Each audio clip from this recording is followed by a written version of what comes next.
Whenever we hear discussions about Kerala and industry, Kerala and economic development, you usually hear phrases like Kerala also can do this and also can do this, and if Kerala does this. So we'll get the impression that we're talking about probably one of the most underdeveloped states in India. What are the facts? Per capita GDP is the highest in India. Number one. When you factor in invisibles also, which it should be always done. Per capita consumption expenditure is number one by far. The number two state is nowhere nearby. In other words, you're talking about the most affluent state in this country. And everybody is apologetic about it. That's part of the mindset here. Here, everything, so you are not willing to see the evidence under our noses that you are dealing with the most developed state in the country. Economic development is not my statement. This is Amartya Sen. Okay. So until we get rid of this thing that somehow, I don't know what is there to envy about Tamil Nadu or Karnataka or Andhra Pradesh or any of those states, frankly. And here we are apologizing in advance for something. That's part of the mindset. That's the problem. Not the fact that there is no industry here and all these other things. We have to first get rid of this. So this view that Kerala is a difficult place for business and industry, it's a very interesting view. And it's based on perceptions of labor militancy, scarcity of land, an intrusive local community which insists on taking an interest on whatever you're doing in your plot of land or your business. The local community wants to know what you're doing, so that's considered a nuisance. And the problem is in this state, not that there is no bribing and corruption, but bribing cannot produce the outcomes. People talk admiringly saying, as if it's a big thing, as if it is something which we should all try to emulate. I really cannot understand this mindset. There it is treated as you give the money, it's done. As though it's a big thing.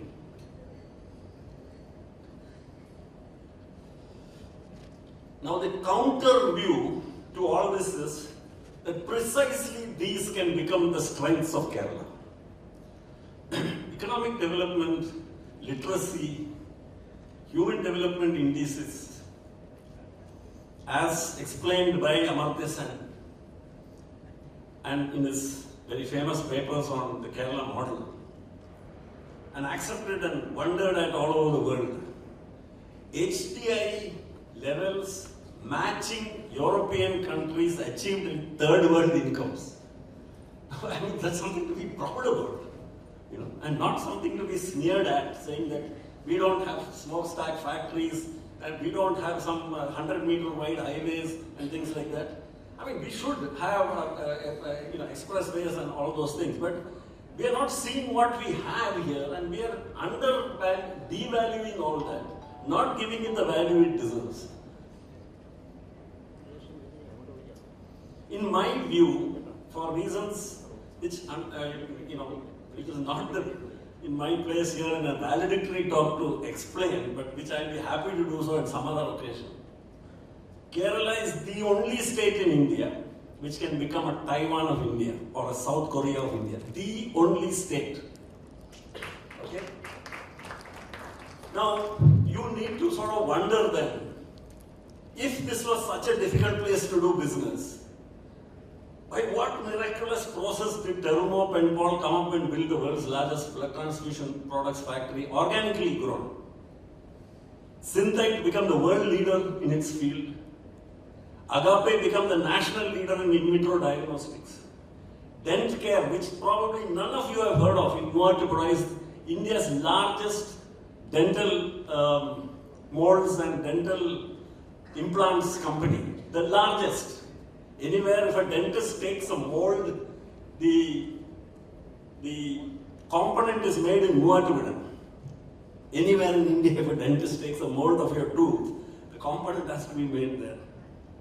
Nobody knows that. India's only heart valve manufacturing facility, TTK Heart Valves, is here in Kinfra Park.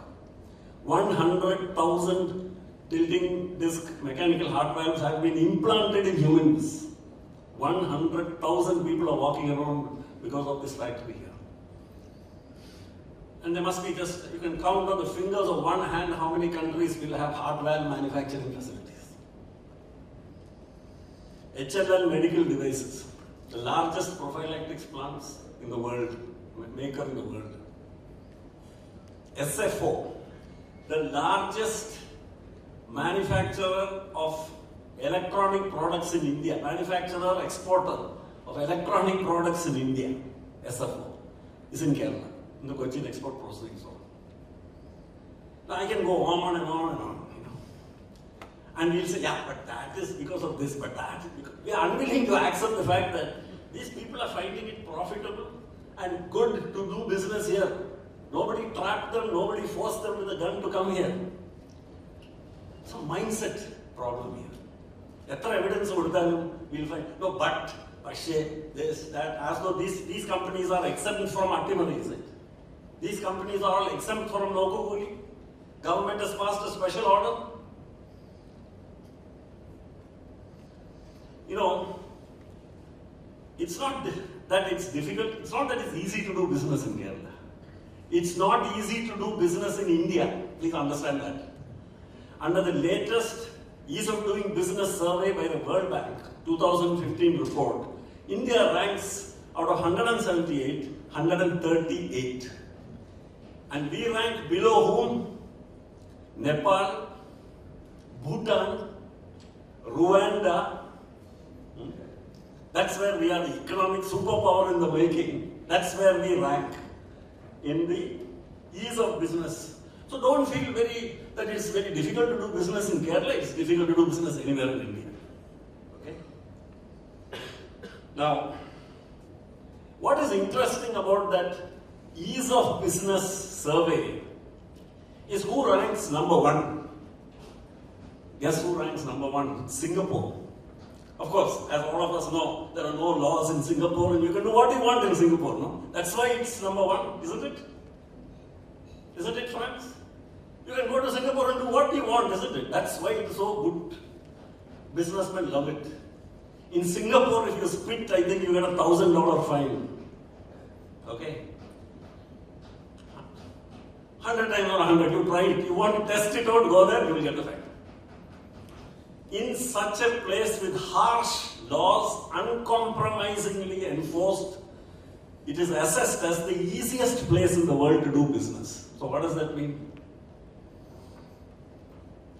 It is not the absence of laws or absence of bureaucracy or anything, but the fact that laws have to be used, laws have to be clear, laws have to be fairly enforced and unambiguous. People should know what those laws are. There should be no ambiguity about it. That's what makes Singapore the best place in the world to do business. High HDI is a huge asset. It takes a generation for any other state to reach where Kerala has reached now. A generation. All the willpower in Gujarat and Prime Minister Modi is not going to put Gujarat where Kerala is at least for the next 25 years. That's what Kerala has achieved and nobody's bothered about it.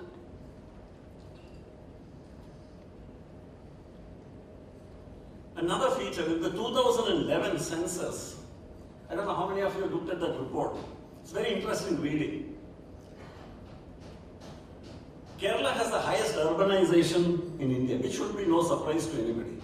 More than 45%. Its urbanization rate is higher than that of China, the only state.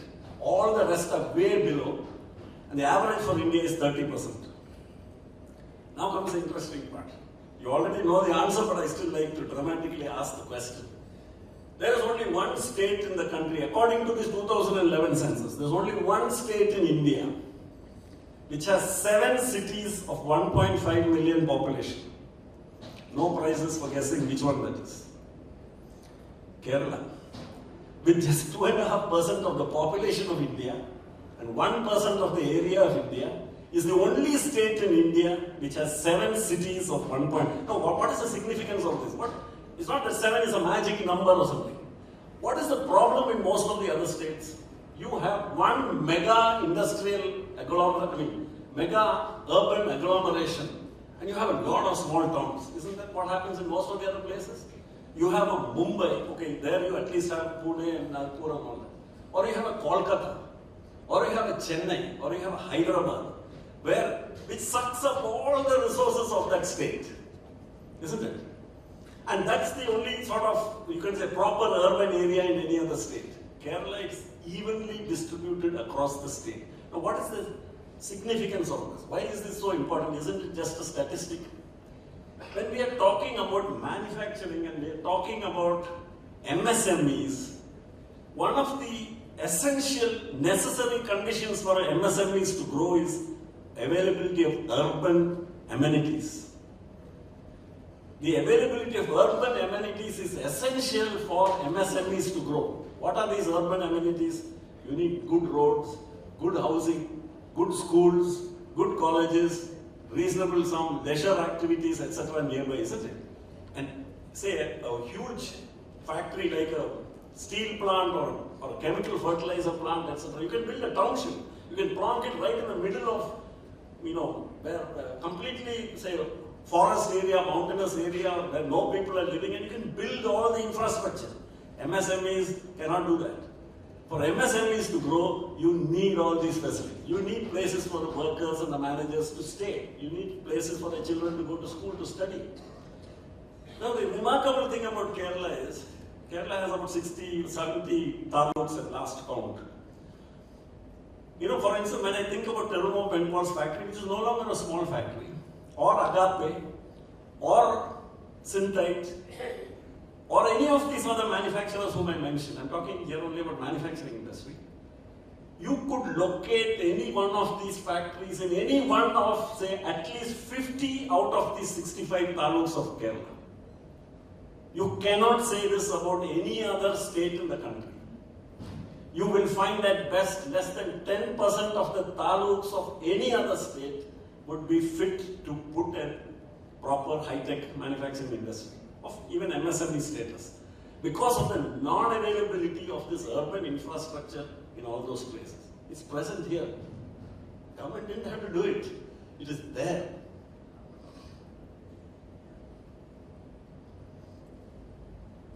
Another thing is, people find it quite irritating sometimes, that compliance with rules and laws and all that in Kerala is not an option. Not because of a very efficient government machinery here which is very vigilant about it, but because the community will not allow it. The local community will not allow it. You will find people walking in saying, statutory minimum wage of a factory. You will think, what business is of this fellow? After all, I am running my factory. That's how we define that business freedom, the freedom to start enterprise is freedom to pay my people whatever I feel like. You have only one freedom to conform with the law. The other thing is not a freedom. I remember I was part of the Government of Kerala road show. I took part in one event in Chennai. And Mr. Kunjalikutti was there, and the Somasundaran was then the industry secretary was there. And I was asked to speak, and when I started speaking, they all probably thought, was it a good idea calling this guy? Because I started off talking to a hall full of people of Tamil Nadu industrialists saying, I said, whatever you have heard about Kerala is right. I started, my first sentence was that. Whatever you have heard about it is right. So I am not going to spend time telling you that all that is wrong and that we've improved and we have become better behaved or anything. I said, it's exactly the same. So I said, all of you are running businesses in Tamil Nadu. You're quite happy running it that way.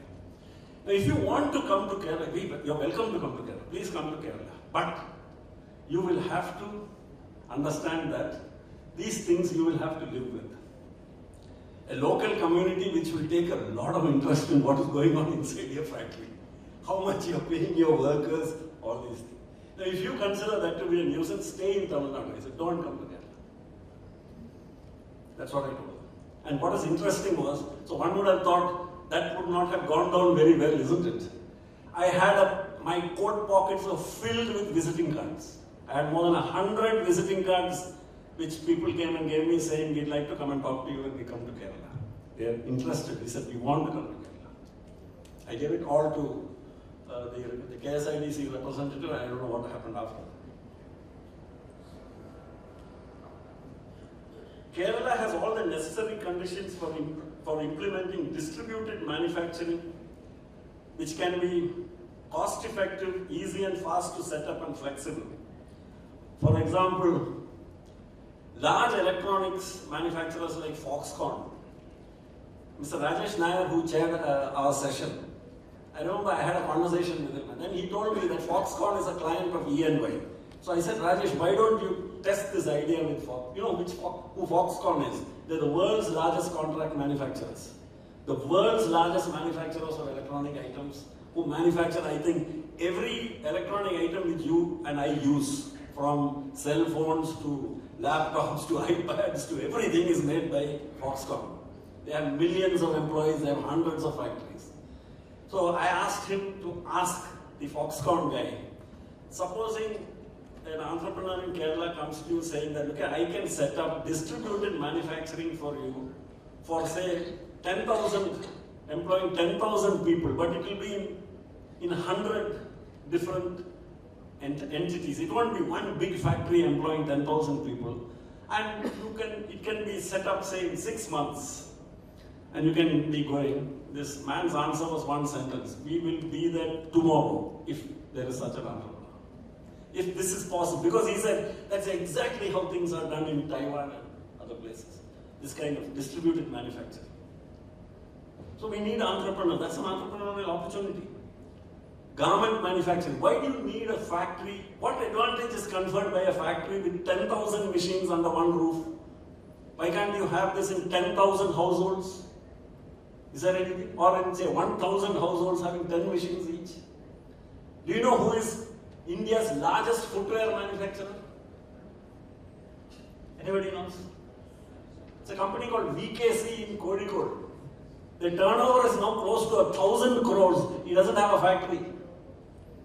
His factory is more than 5,000 to 10,000 households in Kozhikode and Malappuram and places like that. Largest footwear manufacturer in India, VKC. Why can't we need entrepreneurs? There's nothing wrong with the state. That's what I'm trying to tell you. We are transferring, we are blaming, we are pointing the finger at something. And instead of seeing the value of what we have achieved what has been achieved by our predecessors and others in the last 50 years or 100 years in this state, we are criticizing it, looking at models which we should never follow, like in neighboring states, and unable to see where the real problem is, and which is that we don't have entrepreneurs who are imaginative enough to come forward. There are enough examples that when entrepreneurs come forward, things will succeed in this state. The discourse, finally, my friends, what I want to say is the discussion and discourse within industry circles, between industry and government, in the public, in the media, must shift from peripheral issues, I'm using a very charitable term, peripheral issues like Attimari, Nokuguli, trade unions, inquisitive local community groups, etc., to the real issues, which are what? Roads, power, skill development, clusters, access to credit, advice on legal and IP-related matters, technology upgradation, market assistance, export, research and development support, etc. Those are the things which you ask any of these people who are successful, do you mean to say they have no business problems? They told you, no? It's a challenge keeping their leadership position. It's a struggle. All of them, they're successful, but they have had to keep on changing their model. So there is a lot of room for helping them. And industry needs that kind of help. Just, why are we wasting time talking about these peripheral things? Those who are talking about it mostly, I'm telling you, are not entrepreneurs. And or must be frontline managers who are preparing an alibi for inability to perform their jobs. This is an alibi, isn't it? Trade union somebody. You got an excuse for everything there. And how come these companies are managing? So my friends, we must stop this endless and unproductive talk about things which you cannot change. No kuguli, attumuri, and all that. Let it be there. Let it be there. And as some curiosities, let it continue. And let us continue building a flourishing Kerala. Let us continue building an industrial sector which should make us the envy of the rest of India and the world. This is an entrepreneurial opportunity for business. So this is not government alone. That's my final message. This is not the job for government. This is an opportunity, in my opinion, for entrepreneurship to be displayed by business, civil society, individuals, academia, government, officials, and others. Much can be done on various fronts as independent initiatives, and which will all help to make the ecosystem better. Somebody spoke about incubators, somebody spoke about R&D, research, various things. Any of those actions will help create an infrastructure, an ecosystem which will make that dream of ours of making Kerala into a Taiwan of India a reality. Right? Finally, I just Googled and got the full quotation, which is of a famous quotation of the great German poet Goethe, and I'll just end with that. So in other words, the message is saying, so what do we do? I think we should no longer hesitate and think and ponder and start doing too much, wasting time. Until one is committed, there is hesitancy. The chance to draw back, the chance to do nothing, in other words. Concerning all acts of initiative and creation, there is one elementary truth that ignorance of which kills countless ideas and splendid plans. That the moment one definitely commits oneself, then providence moves too. All sorts of things occur to help one that would never otherwise have occurred. A whole stream of events issues from the decision, raising in one's favor all manner of unforeseen incidents and meetings and material assistance, which no man could have dreamed of would have come his way. And now comes the operative bit. Whatever you can do or dream you can do, begin it. Boldness has genius, power, and magic in it. So begin it now. Thank you. All is well in God's own country. Thank you, sir, for all that positive and very interesting facts and figures on Kerala. TMA wishes to acknowledge the efforts of all those who contributed to the success of our